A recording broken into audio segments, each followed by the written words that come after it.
集来聊一聊，我们用不解释来修持，然后来希望能够解脱，然后希望能够登出的过程当中，有时候会遇到一些问题。这些问题点呢，看到一些现象发生，所以在这里提出跟大家聊一下。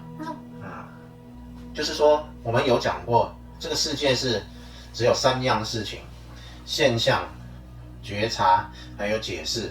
现象是因为解释而存在的，所以当我们对现象不解释的时候，然后我们就直接可以看到觉察的本身，我们就安住在觉察的本身。那这个觉察本身，你可以安住在上面，然后安住在这个空空荡荡的觉察上面，然后看现象。这时候看着现象，其实我们就不会刻意去解释现象，就轻松的安住在上面而已，只是这样子而已。那但是有些人他会觉得说，我已经找到了觉察，我就安住在觉察上，我就已经是可以控制现象的大神。这时候他就安住在觉察上，然后看到现象的时候，他不去消融那个解释，反而又站回解释去解释现象，然后就对现象企图去改变它，这是一种问题。这个问题就是我们说我们要安住在观察者的角色来生活，所以照理说安住在观察者的角色去生活的时候，看到现象就不会去刻意去解释它，就会让它过去。所以我们的生活会变成一种像自动导航一样，让生活自然而然的展开。然后你只是轻松的看着生活，即使你在上班啊做事，你就会看着自己上班自己做事这样。但是这时候你是安住在观察者的角色。但是我们要开悟的话，光站在观察者的角色是没办法开悟的，因为我们要直接不是去看现象，而是看那个觉察的本身，觉察到觉察的本身才是往开悟的方向。所以这时候照理说，你是会常常处于空空荡荡的觉察，根本不会有想法。所以你刚刚说到，站在观察者的角度，那个角色就会自动导航，那不就是，我就是那个觉察是吗？对。我就是那个觉察的本身，但是那个角色他还是可能会说话啊，会玩啊，会动啊，会跳舞啊，但是都跟我没关。对，没错。然后你看着这一切发生，这样子就有点像看电影一样。那你是看电影的那个人，那电影还在那边播，就是这样。那不就角色做什么其实都没关系？这个分成2个部分来谈。我们先让自己习惯站在观察者的角度，我们就能看到自己的信念跑起来。那这时候我们要去显化，或者去改变自己的生活就比较容易，这是一种方向。而且你常常站在观察者的角色，你已经站稳这个地方了，你要回来看着觉察就比较容易。所以我们要常常站在观察者的角度来生活。但这个是对于一般不是求解脱的人来说的。登出开悟前，真正正入登出开悟前的人，对，他可以就像有点像泡个脚这样，但是不是整个泡进去水里，就试试看啊，泡个手啊，泡个脚啊，试试水温啊这样，但是不是真的登出开悟。对，所以观察者不是真的登出开悟，他只是登出开悟前你可以体会，对，看看，对，就是观察者。没错，所以最近发生的一些现象，我看到一些现象，就是有人觉得找到了他的觉察，然后就什么事都没有了，然后就可以在生活里面怎么玩都没关系啊，然后玩什么都没关系。这个是以一个玩家的角度来生活的一个指标，但是它不是追求登出解脱的一个方向，要搞得分得很清楚。所以真的是要解脱，要从故事里面解脱出来，要开悟的话，方向就不是这样。你先找到了这个觉察的位置，那是没有问题的。找到之后，反过来要安住在这个觉察上，去看着觉察的本身，而不是看着现象。你不是去那里大玩特玩，而是你看着觉察的本身。觉察看着觉察本身，这时候什么都没有，你只会空空荡荡的在那里，很安静这样。你不会去玩现象，不会在现象里面大玩特玩，这时候你才会走得越深，才会有来到一个时间，然后就啪掉进去。掉进去之后，你会有一段完全没有信念的一个时期，然后等你回来之后，你才慢慢的又接触到信念，这时候你才会真正安住在很深的这个觉察，然后去消融信念。所以不是在那个一发现我已经找到我的觉察了，然后就大玩特玩，然后以为自己是上帝，这样那个是小我就突然跳出来，就是小我会把这个拿来利用，会觉得是自己的一个成就，就把这个当成是自己的功劳，就我有一点成就啊，是我的功劳啊，我是上帝。所以上帝不是小我，上帝不是那个小我啊，上帝是退后了这个玩家才是上帝。所谓的玩家就是那个觉察的本身。觉察不会在那里讲话，不会在那里玩什么大玩特玩，然后他才是上帝。他所谓玩的是，就算你要在生活里面去玩，他是轻松的去动用信念去产生现象，而不是在里面好像哇什么都玩这样子。跟这个一点关系都没有，反而你还是一样很安静的一个人，只是你要什么，你只要稍微动念头，或者你看到自己念头跟原本想的不一样，跟你要的不一样，你就去修改那个念头就结束了。他还是一个很安静的人，不是那种会很聒噪然后大玩特玩，那种只是一个小我的现象，只有小我才会做这样的一个事情，所以常常会被小我利用。小我会说啊，我已经找到觉察了啊，我怎么样怎么样。觉察并不是那个小我找到的，觉察也不是那个小我。所以当小我说啊，我要去做一些什么来玩，然后玩大玩特玩，然后做什么都没关系的时候，那个讲出这些话来做这些行为的是小我，并不是后面那个觉察，这分得很清楚。那假设小我真的跳出来说做这些，那会有什么影响后果吗？还是其实没什么影响，也不会怎么样，也可以。影响后果有可能没什么影响，也有可能有很大的影响。如果他持续被小我把这个功劳揽在自己身上，他就会变成一个大师啊，或者是一个什么很厉害的人，然后就会把这个功劳占为己有，然后就把自己认为是一个已经开悟的圣者，然后去生活并且传道啊什么，然后这种现象就会造成他自己也迷了，然后也会让别人迷失。因为他可以知道观察者是什么，觉察是什么，他可能可以帮别人去找到那个觉察，找到觉察之后，他不知道要如何引导对方能够走入更深，能够掉入真正的觉察里面，那他就把大家带到一个跟他一样的一个位置，这个是一个危险的地方。这个就是不是所谓的大我慢？这个是一个大我慢。那这样的人要怎么根治啊？不是根治，他要反过来回来去看他的觉察，他要深深的安住在他的觉察，不要再对外面的现象产生任何的举动。这样的现象就最适合回来闭关，把自己不要去跟现象跑，跟现象跑，因为你的小我一跟现象跑，你就被拉去外面就看不到了。你把自己安定下来，这时候你不跟外界接触，你就看得到自己的小我拼命的想要做什么，想要做什么。你这时候看得很清楚，你就可以不理你的小我，反过来安住在你的觉察上，这样才有机会回到那个正确的轨道。可是都已经说是大我慢了，那可能会那个自我小我会觉得自己是厉害，最厉害的，自己是上帝，那可能搞不好也没办法再，因为杯子装满了，没办法再听了。有可能。那就已经满了，他就要把它倒掉了。那是还是得自己突然发现这样下去其实不是办法。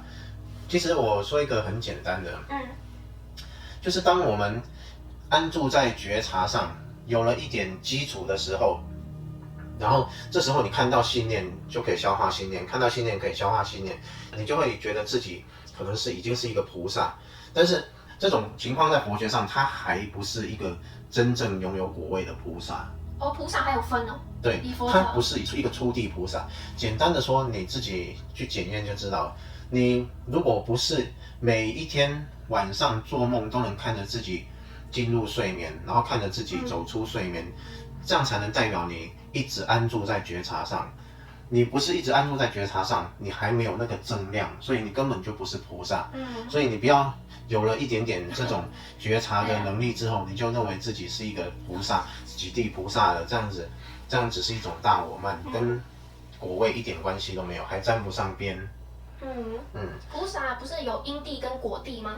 对，所以它可以称为因地上的菩萨。你可以说什么是因地菩萨吗？当你找到了这个觉察的时候，然后常常安住在觉察上，这时候你就有了一个解脱的因，开悟的因，所以这个叫因地上的菩萨。就在因的这块土地上的菩萨，而不是在果的土地上的菩萨，不是在那个果的这个地方的意思，就是这样。那要证得这种果的菩萨，他其实他的行为非常的清楚，他整天只会安住在自己空空荡荡的觉察上，他完全不会对外有什么。而且对于菩萨来说，你不是已经到了一个阶段非常稳定之后，你才会出来说法，才会出来指导别人，才会出来做一些帮助别人的事情。在这个之前，别人看到你几乎就是吃饭的时候吃饭，睡觉的时候睡觉，然后什么都不说的一个人，大部分是这样子，不太会去做很多事情。你还没有稳定，还没有到拥有果位的这个状态。是不是很多真正有证悟、有果位的那种菩萨啊，是不是开悟后，然后可能悟后起修嘛，修个10-20年、20-30年这样子，然后才出来渡人，是这样吗？的确是可能是这样子，因为悟后才开始起修，怎么可能是你一悟了，然后马上你就哇，好像大神一样，不会有这样的行为的。搞不好会不会这也是一个过程？就悟了，那个小我就马上跑出来很多个。不会吗？你悟的时候小我根本就不在，然后你又回来看着小我的时候，你会发现小我薄薄的，你不会去跟小我认同，所以那种状况都是还没悟才会有这种情形。不是有一句话叫放下屠刀立地成佛吗？就意思是其实不管怎样的人都可以得到解脱成佛这样子。那如果有那种很自我很强的人，那他被开悟吞没过后，不会小我自我又跑回来吗？不会，那是还没被吞没过。这种状况都是还没被吞没过才会这样子。还没被吞没过。他只是找到了他的觉察而已，他还没有真正掉进去，连吞没都还没吞没过。因为吞没过，他整个会是一个空的状态，然后他回来，他的小我是跟他是有点距离的。这时候他会看着他小我，然后去日常的生活，但是他不会去跟随这个小我。可是所以不会有那种才刚被吞没，然后很快他又自己出去渡人吗？出去渡人一下就会掉回来。这个就是所谓的退转。对啊，没错。那这又是什么情况？是被吞没的不够深吗？还是自我太强了？第一，吞没不够深；第二，可能是自我太强；然后第三，他没有这种知识告诉他说要安住在内在，而不要去往外。所以是佛教有说要有一个上师，是说要有一个上师指导吗？佛教因为讲的大部分是开悟前的东西，比较少去提及说开悟后要怎么生活，所以这些东西必须要有一个老师来教才是正确的。就开悟后的事情是不是也不是对大众公开？也不是对大众说的，所以不太会是一个普传的一个像教科书这样哇，然后开悟后要如何，不会去这样子传，所以这些通常都是一个对一个。因为如果还没有证悟，但是去听开悟后的，如果可能自我太强，或是还时机未到，可能就会误解，是吗？那佛经上都没有说开悟后的吗？佛经上都没有说开悟后的，几乎都没有。几乎没有，都没有。对啊，都是不是真的有证悟的，那才可能1对1个别指导这样。对，没有错。所以是说不可能，绝对不可能，就是刚被开悟吞没过，然后就可以有办法去教别人渡人这样。没有错，因为他自己都还没有稳定，他对于开悟过后要如何生活，自己都还不知道，他如何去渡人。他其实对人的帮助只是很片面的，就是如果有一个人被他引导，然后开悟了，那这时候怎么办？他自己都不知道开悟过后应该如何去生活，他也没办法指导对方，所以他给予对方的帮助是有限的。这种情形就是看到，就是会一直帮对方找觉察。其实觉察是很容易找到的，要帮对方找到觉察并不困难。但问题是在哪个时机点让对方找到觉察才是对对方最好的，这是一个需要去探讨知道的事情。你知道对方的小我，知道他的定位，有时候我们是刻意不让对方去那么快找到他的觉察，先让他把他的小我能够放松一点，然后能够熄灭一点，不要小我那么大。其实觉察是最容易找到的，但是你一下子就帮对方找到，然后又对方又被小我利用，然后就会造成问题。就是那个有一些有关自我的问题还没解决，然后找到了觉察，可能又很快被小我利用。对，这是我厉害，我是上帝，所以我找到了。对，我就很有慧根啊。所以那开悟前有办法消化信念吗？开悟前应该说像跳恰恰这样，退一步又进2步。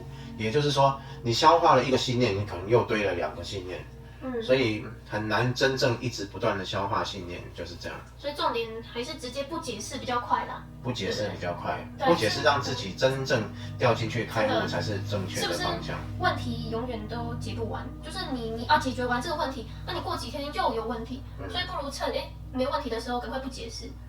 对啊，因为你开悟前就是那个自我还在嘛，小我还在嘛，他很啰嗦，他很有自己的想法什么的，对不对？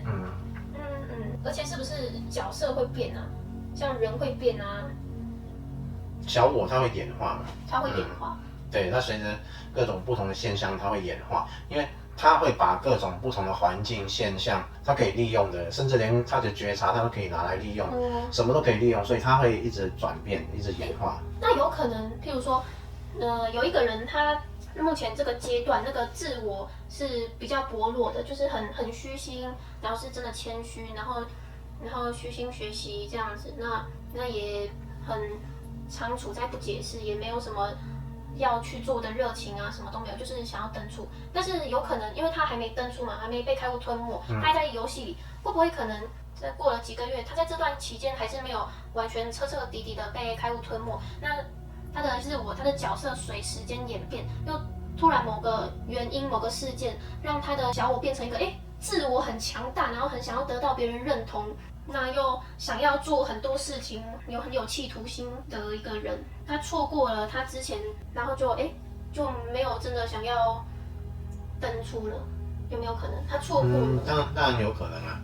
其实当你的灵性小我去培养出来，然后神圣的小我或灵性的小我，然后滋养出来之后，他就会把神圣跟灵性跟修行跟觉悟、跟觉察这些全部利用为自己的一个工具，全部都是自己的功劳。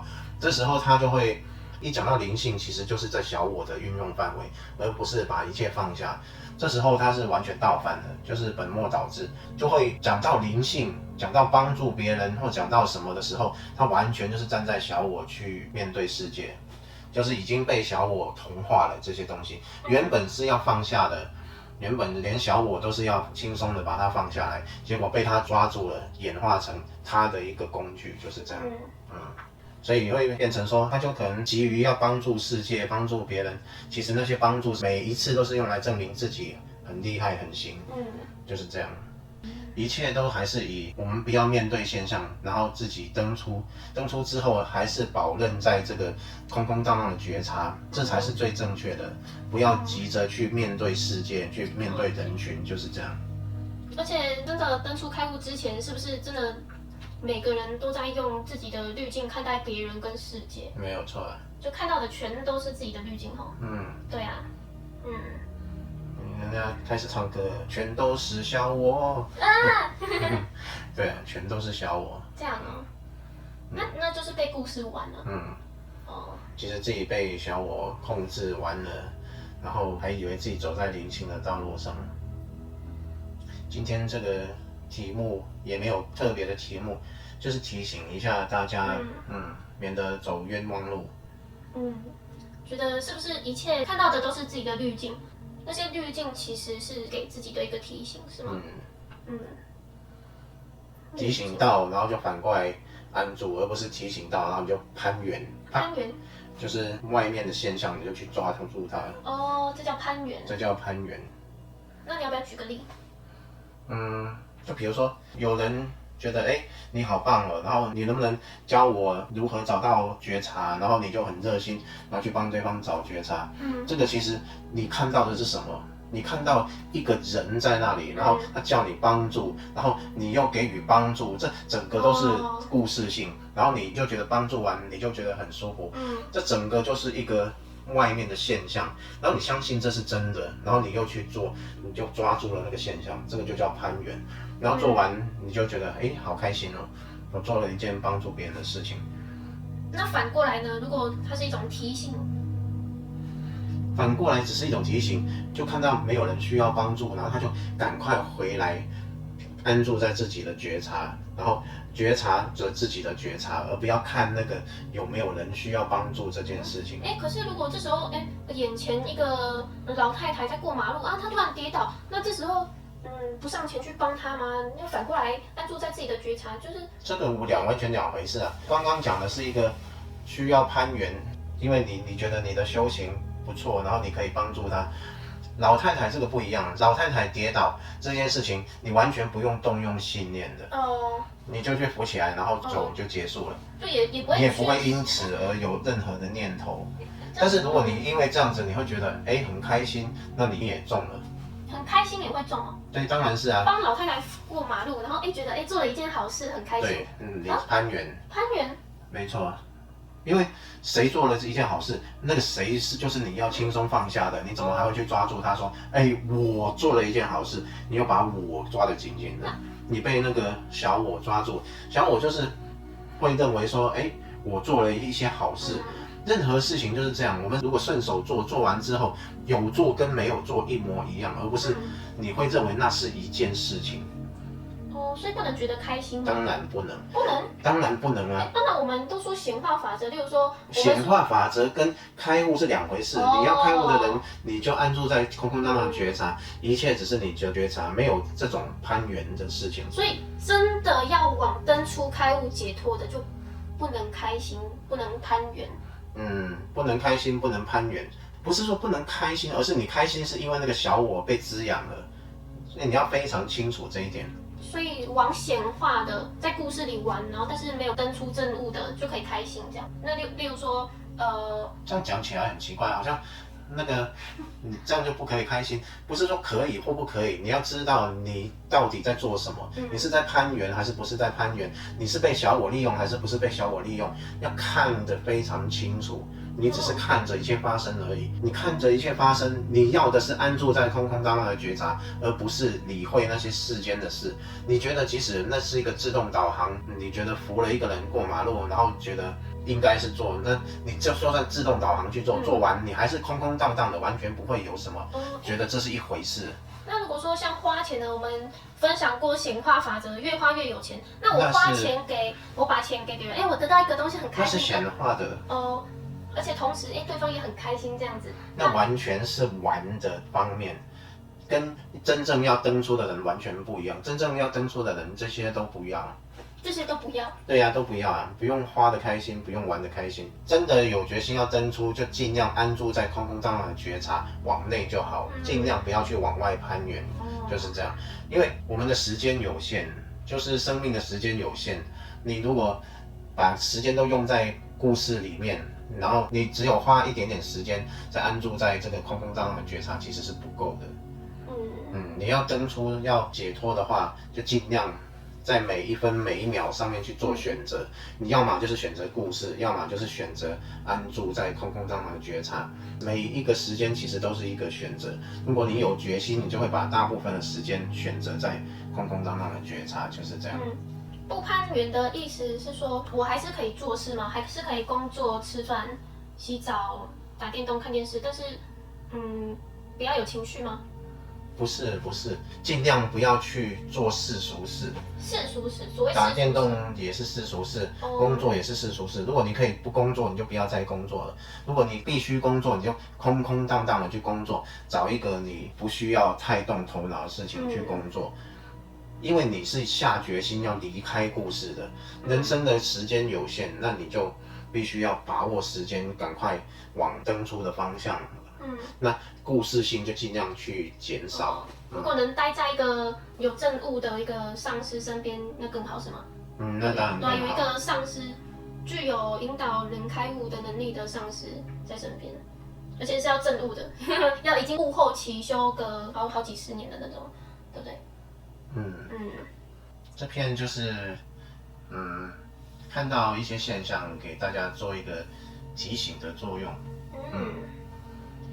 其实我们的影片都讲得很清楚，这篇是针对有决心要登出的人来讲的。如果你想要丰盛显化，然后在世间玩得愉快，这一片其实跟你没有什么关系。这一片就是如果你一旦真的决心要登出、要解脱的人来讲，你就应该要尽量少攀援，而且也不要被小我利用，就是这样。你不是有在之前的影片说过，真正登出开悟之后才是超级玩家，登出开悟之后有2种选择，一种回家，一种以玩家的角度去生活，这就是2种不同的。如果你要回家，还是会空空荡荡，不会去在游戏里面去玩。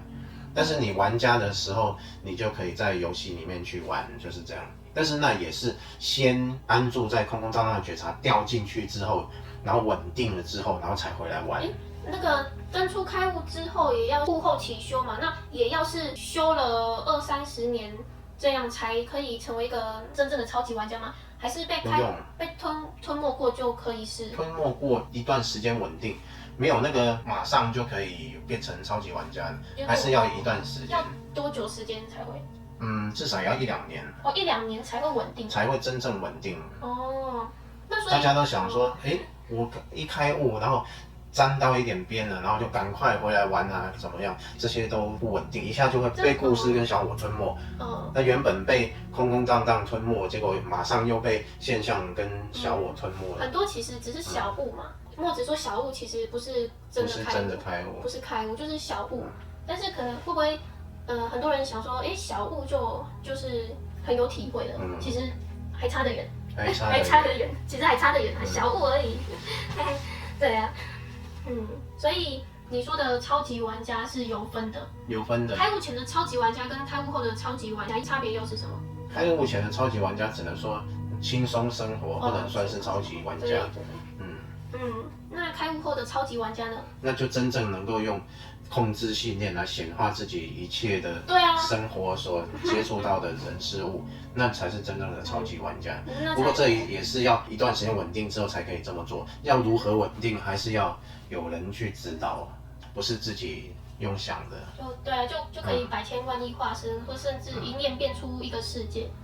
而且是不是开悟前的超级玩家是世界是有人的，还是有你我他？是说开悟后的超级玩家就开悟后的超级玩家就是完全是清醒梦，你整个人事物你也非常清醒的知道，那就是只有你一个，没有别人。但是这个不是一个想法，这是正入那个状态。这很多人说啊，世界没有别人，只有自己。正入那个状态是需要一段时间的，不是马上泡到一点水体会，然后就以为就是这样。就是现在就开悟前听到什么，只有自己，这个就只是一个想法。那是不是有没有真的正入，那就是一回事。对。那既然说开悟后，那就是像清明梦，那个角色还会去听什么那个善知识的智慧吗？不用啊，因为你已经安住在绝对的觉察去生活，这个才是你的主体跟角色，角色只是你的使用的一个工具而已。那开悟后悟后起修还需要上师吗？需要上师，你才能知道如何去稳定这个。我讲的是已经稳定下来的。你讲的是稳定，还没稳定之前都需要上师，需要指导。那稳定之后就再也不需要上师了吗？就不需要了，自己就可以修，你自己就可以修了，对啊。原来是这样啊。你看，像那个艾克哈特托勒，他因为没有老师嘛，所以他开悟之后花了10年的时间才把来龙去脉全部搞懂，然后才知道该如何生活，然后才出来帮助别人，所以那个时间很久。如果你有老师的话，像我刚刚说的1-2年的时间，你就非常稳定了。所以就不需要去花那个10年的时间。是说，像那个杰德也是一样啊，他也是开悟之后将近10年之后才把这些转变成智慧，然后才出来讲。所以其实不需要花那么多的时间。不需要花20-30年，可能10年也就够了。也不用10年，其实1-2年就可以很稳定。如果有人指导的话，有上师指导的话，自己如果要稳定，要花10年以上才可以。因为有一些情况他不知道该如何生活。对啊。最怕的就是自己还没有稳定，然后就被那个小我吸回去，就怕这种情况。那可不可以就自己稳定个50-60年，就是一直就保持那个不解释？这是朝关机回家走人。所以是说越长期不解释，30-40年那个越深吗？就有点像悟后起修是修那个菩萨的几地是这样吗？对。但是如果有一个上师在旁边指导，可能进度就会比较快，就可能1-2年内就能修到7地之类的。那也不容易。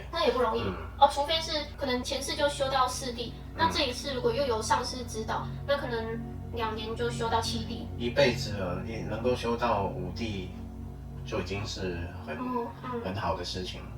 七地是也不容易，八地就更不容易。不动地。所以这其实就算你开悟了，路其实还很长远，不是像我们想说开悟就没事，悟后起修那才是个起点而已。有人说修行很难，是不是其实很简单，只是难在那个滤镜太多，所以才会觉得难？没有错啊。对啊。难的是你用滤镜去看，你看不清楚真相。想太多哈。佛教说的是妄想嘛，是这样吗？所知障。所知障。所知道的都是障碍。所以是不是说年纪越轻，知道的越少，丢的越快？如果要解脱往登出开悟这个方向，可以这么说啊。但是它累世带来的其实也是有不少，也有影响。也要看它累世有累积些什么，也不一定。那这集就进行到这里。对。好，这集好，拜拜拜。